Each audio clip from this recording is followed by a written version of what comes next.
کیا ہے اور راحتیں اور بھی ہیں بس راحت. ہمارے دوست مرزا عبدالودود بیگ کہتے ہیں کہ ناکام عاشقوں کا یہ ترانہ ملی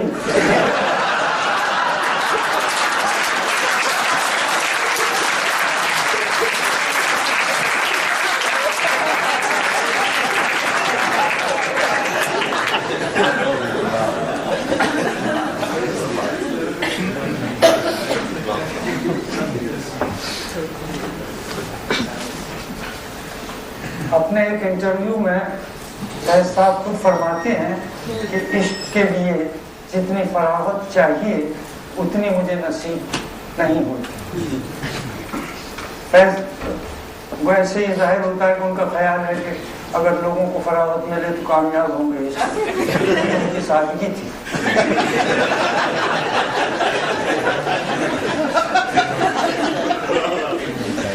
فیض صاحب کی ایک مداح خدیجہ بیگم ان کی بے نیازی کے بارے میں لکھتی ہیں کہ میں بہت مزے کے کھانے ان کے لیے بڑے چاہت سے پکاتی, مگر ہر بار دیکھا کہ جو چیز بہت نزدیک ہوتی بس وہی کھاتے رہتے.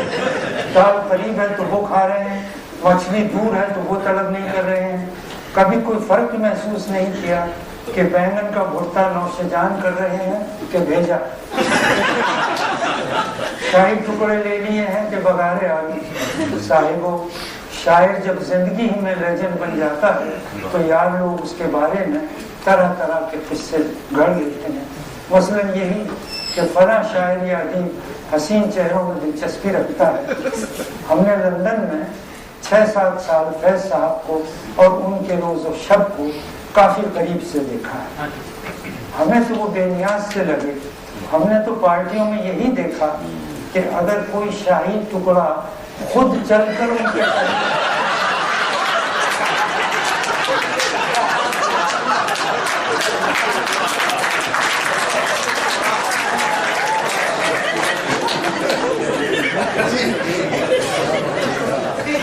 اگر کوئی شاہی ٹکڑا خود چل کر ان کے پہلو تک پہنچ گیا تو فیض صاحب نے ہمارے حصے میں آئے ہوئے بینگن کے بھرتے کو آنکھ اٹھا کر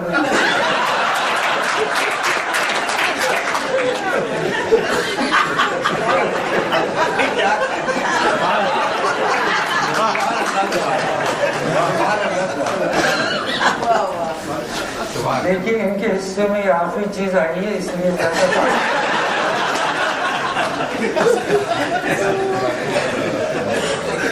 فیض کے زمانے کی شاعری کا پس منظر اور منظرنامہ کچھ یوں ہے کہ اردو شاعری ابھی پوری طرح گل و بلبل, آشیانہ اور بجلی, شب ہجر کی طوالت, دل و جگر سے خون کا اخراج,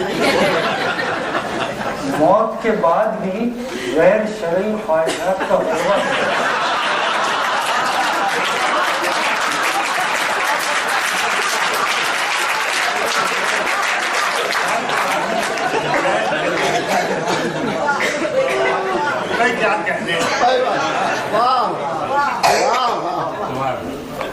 مزار پر صفائی, مرمت اور روشنی کا ناکافی انتظام. قبر کے اندر مرحوم کی شان میں فرشتوں کی بڑھتی ہوئی گستاخیاں.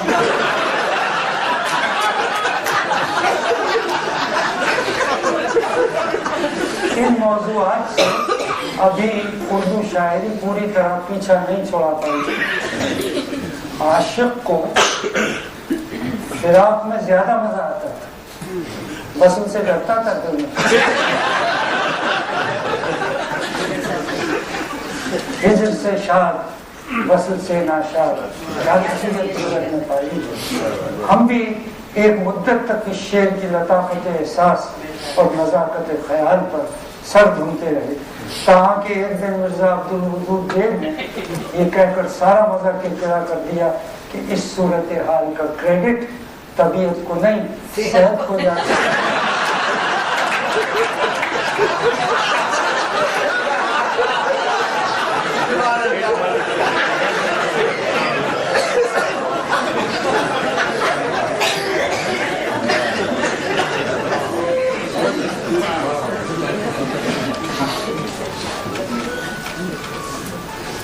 صاحب کی شاعری کا اعجاز اور اس کی دلاویز غمناکی اور نغمگی ان کے منفرد لہجے میں مضمر ہے. لہجہ لفظ کی تیسری ڈائمینشن یعنی شعر عبادی شعر کی سبتک اور شاعر کی شناخت ہے. لہجہ لفظ کا DNA ہے.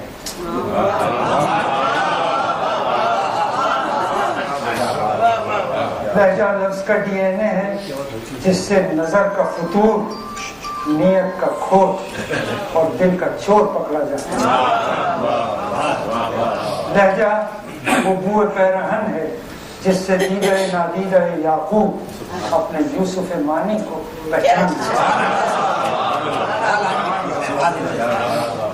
فیض صاحب کے لہجے کا دھیما پن، ٹھہراؤ اور رچاؤ، اس کا آہنگ اور دل آسائی ان کی شخصیت کی آئینہ ہے.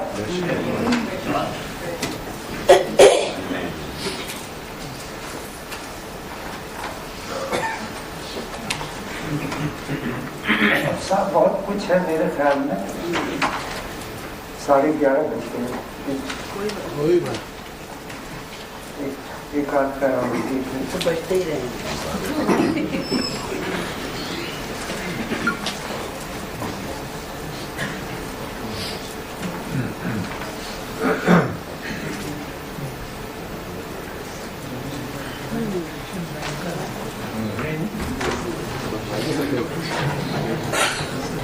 تھوڑا سا اور سنا دوں. آزادی فکر و اظہار، احترام آدمیت اور انسانی اقدار کی پاسداری میں فیض صاحب کسی سمجھوتے کے قائل نہ تھے.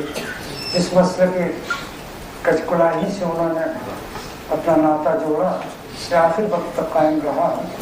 حکومتوں کو مزید خراب و خوار کرنے میں بعض اہل علم سب سے آگے نہ صحیح سب سے پیچھے بھی نہیں رہے.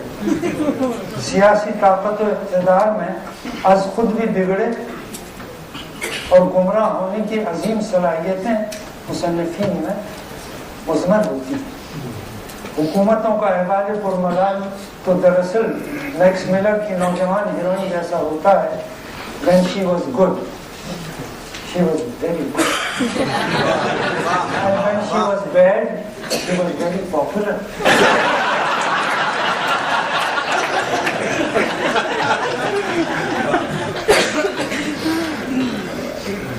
مجھے ایسے ادیب بے تعدیب کو کبھی کبھار شاہی استبل سے کوئی کاٹ کا گھوڑا بھی میزین سنہری مل بھی جائے تو نہ اس سے منزل طے ہوتی ہے نہ خواہش جاہو منصب کی تسکین ہوتی ہے. پنجابی کی ایک مثل ہے کہ جب وہ گھوڑی پہ چڑھتا ہے تو بالکل تھانے دار لگتا ہے. میری صحت اجازت نہیں دیتی کہ پنجابی کی اصل مسل پڑھ کے سنا.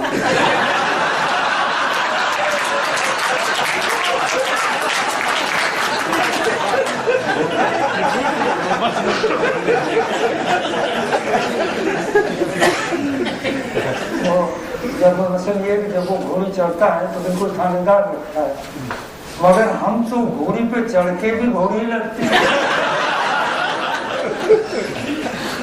یعنی وہ گھوڑی جس پہ تھانے دار چڑھتا ہے. میڈیا ہو یا ادیبوں، شاعروں اور دانشوروں کی دنیا، ہر دور میں ارباب اقتدار کے ایسے صناخانوں کی کمی نہیں رہی جن کے ایجاب و قبول کا عالم جیمز جوائس کی، مولی بلوم کی ہمتن سپردگی کی یاد دلاتا ہے. He asked me with his eyes, yes, and with his hands, yes, and yes, I said yes, I will. خواتین و حضرات، یہ تحلیل نفسی کا مسئلہ نہیں، تذلیل نفسہ نفسی کا مسئلہ.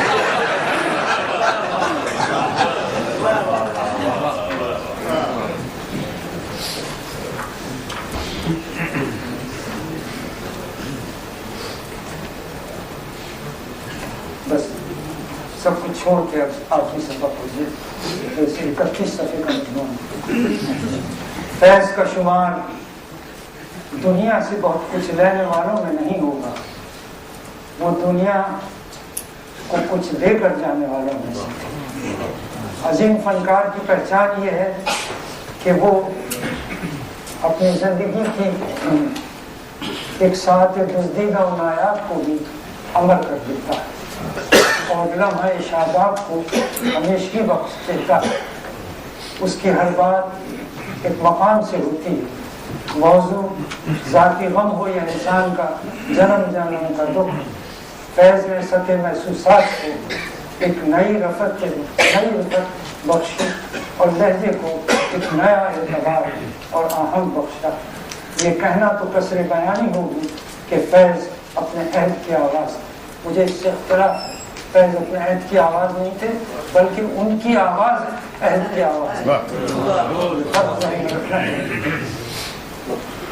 اس کی گونج اتنی دور تک اور دیر تلک سنائی دے گی کہ ان کا عہد ان کی آواز سے پہچانا جائے گا. اس آواز نے آج کے دکھ سے نڈھال لوگوں کو کل کے لیے جینے کا حوصلہ دیا. ہم خوش نصیب ہیں کہ ہم نے یہ عہد دیکھا اور امید اور درد میں ڈوبی ہوئی یہ آواز سنی. فیض نے یاد ماضی سے غمی اور دہشت فردا سے نڈھال لوگوں ایک تازہ ولولہ اور جینے کی نئی آس دی. سہمے لبستہ ہم وطنوں کو جرأت گفتار سکھائی. 12 مصروں کی نظم بول صرف فیض ہی کا عہد نامہ نہیں بلکہ اسے تیسری دنیا کا ٹیسٹمنٹ کہنا چاہیے. یہ نظم آج سے تقریباً 50 برس قبل لکھی گئی جب برٹش راج کا سورج، اب تو 75 سال ہو گئے، 75 برس قبل لکھی گئی تھی جب برٹش راج کا سورج نصف النہار پر تھا اور زبان کھولنے پر مدون تھا. اس نظم میں ان کے جری لہجے کی گونج صاف سنائی دیتی ہے.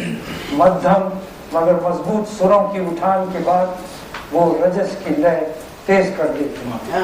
ہر چوتھی لائن کے بعد ٹیمپو بڑھتا جاتا ہے یہاں تک کہ رجس خان کے نفس گرم کی آنچ محسوس ہونے لگتی ہے اور آخری بند کے لہن میں عہد عتیق کے خبردار کرنے والوں کا جاہ جلال گونج اٹھتا ہے. اور میرا بازار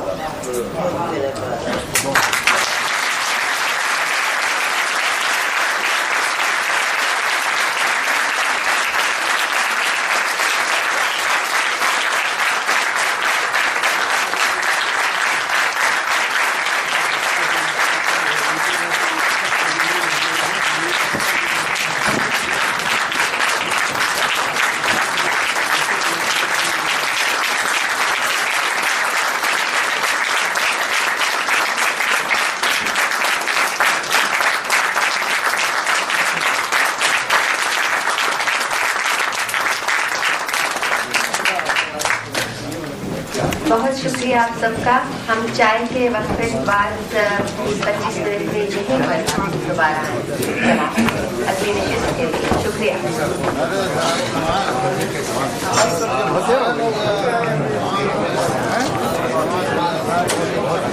زیادہ مس کر گیا.